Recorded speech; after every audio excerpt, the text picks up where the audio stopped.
I've actually never said this publicly, but I really consistently used to have very bad bouts of depression, like very serious ones. And the thing that helped me out of it was cognitive behavioral therapy.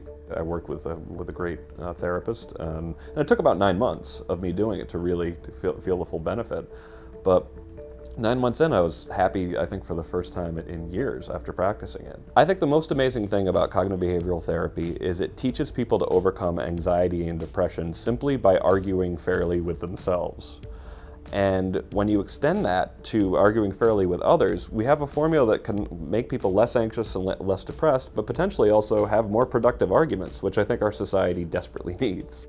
So cognitive therapy is the most widely used form of therapy other than drugs like Prozac.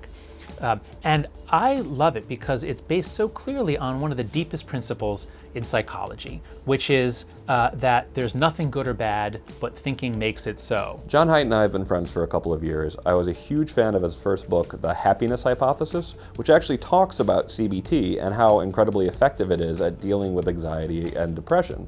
So he was a natural person for me to go talk to my idea about how I think universities are more or less modeling cognitive distortions for students. A year ago, Greg Lukianoff came to talk to me about an idea that he had about what was going on college campuses and how a lot of the things we're seeing, these moralistic movements about microaggressions and trigger warnings, were illustrating the very processes that Greg had learned about when he learned how to do cognitive behavioral therapy. Emotional reasoning is a really interesting distortion, and what it means is that you believe that everything you feel, every emotion that you have, is telling you something and telling you something important that needs to be acted on in some way or is coming from some deep place. As a social psychologist who's lectured on cognitive therapy before, I saw right away, my God, he's right. This is such a good fit, and I thought it was one of the best ideas I'd ever heard for a paper aimed at a broad audience. College professors and administrators are often under pressure from students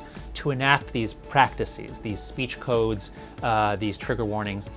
And it's very hard to push back because it seems now you're insensitive to certain marginalized groups. So we're hopeful that this article, by pointing out the really enormous costs of going down that road, we're hoping that that will strengthen those on the faculty and in the administration who've wanted to put their foot down, wanted to say no, wanted to stop going down this road. I hope it's controversial. I hope it starts some good arguments, because I hope it starts some good, healthy arguments.